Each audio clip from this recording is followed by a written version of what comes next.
Michael Carrick diberi tugas untuk membawa Manchester United ke Liga Champions, dan ia hampir berhasil musim ini. Kemenangan melawan Arsenal sejak 2017, kemenangan melawan Chelsea sejak 2020, dan penampilan yang mengesankan melawan Manchester City. Stadion berbeda, tekanan berbeda, hasilnya sama. Dan inilah yang harus diwaspadai tim-tim Liga Inggris bahkan Eropa. Di bawah Michael Carrick, tim ini memiliki struktur 4-2-3-1 yang jelas, jarak yang lebih baik, pressing yang terkontrol, dan pemain benar-benar terlihat memahami perannya masing-masing. Bahkan ketika mereka hanya memiliki satu tembakan tepat sasaran di Stamford Bridge, mereka tetap menang. Itu bukan keberuntungan, itu adalah tim yang belajar bagaimana menang dengan cara yang berbeda. Tapi inilah pertanyaan sebenarnya, bisakah versi Manchester United ini benar-benar bertahan di 4 besar?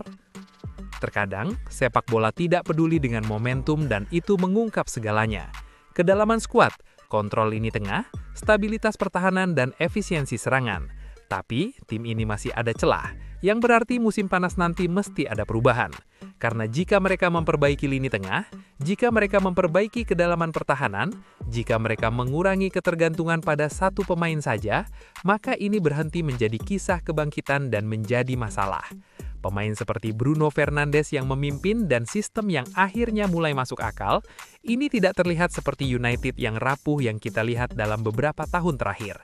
Ini terlihat seperti sesuatu yang jauh lebih sulit untuk dihadapi. Dan inilah mengapa United asuhan Carrick siap mengguncang Eropa musim depan.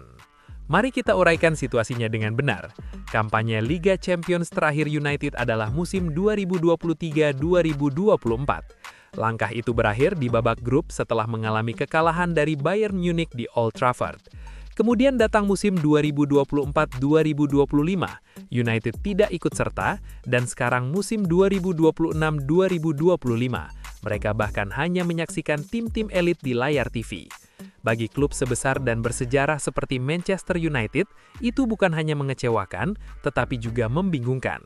Itulah mengapa kemenangan di Stamford Bridge terasa lebih besar daripada hasil tandangan biasa. Gol Matheus Cunha dari umpan silang Bruno adalah kemenangan United pertama di Stamford Bridge sejak 2020. Para analis menggambarkannya sebagai langkah besar menuju sepak bola Liga Champions musim depan. Dan angka-angkanya membuat hasil tersebut semakin luar biasa. Chelsea melepaskan 21 tembakan berbanding 4 tembakan United. Hampir 60% penguasaan bola, 40 sentuhan di kotak penalti berbanding 10 sentuhan United. Menurut setiap ukuran konvensional pertandingan sepak bola, Chelsea seharusnya memenangkan pertandingan itu dengan mudah. Tapi faktanya mereka tidak menang.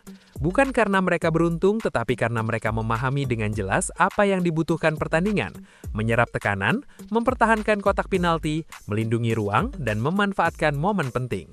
Itu bukan tim yang mengandalkan keberuntungan, itu adalah tim yang belajar bagaimana menang pertandingan serius dengan cara yang berbeda. Dan perbedaan itu sangat penting, karena inilah yang benar-benar membuat cerita ini menarik, bukan hanya satu hasil, tetapi sebuah pola. Pertandingan Liga pertama Michael Carrick setelah kembali memimpin ialah Manchester United melawan Manchester City. Para analis tidak hanya mengatakan United menang, mereka mengatakan United mendominasi. 3 gol dianulir, membentur gawang 3 kali, dan City hampir tidak mengancam. Erling Haaland, striker paling ditakuti di planet ini, hanya melakukan 14 sentuhan dan 0 tembakan tepat sasaran. Seminggu kemudian, United bertandang ke Arsenal. Arsenal yang mengejar gelar tak terkalahkan di kandang sepanjang musim, 13 kemenangan dari 16 pertandingan, 38 gol dicetak dan 7 gol kebobolan di kandang sendiri. United pergi ke sana dan menang 3-2, kemenangan Liga pertama mereka di Emirates sejak 2017. Analisis Liga Premier sendiri menyebutnya sebagai rencana permainan yang dieksekusi dengan sempurna. Kemudian, Chelsea, City di Old Trafford, Arsenal di Emirates, Chelsea di Stamford Bridge.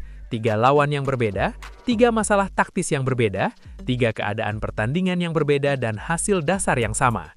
United kembali berkompetisi seperti tim sungguhan, tidak hanya bertahan dan berharap yang terbaik. Jadi apa yang sebenarnya berubah? Karena jelas ada sesuatu yang berubah.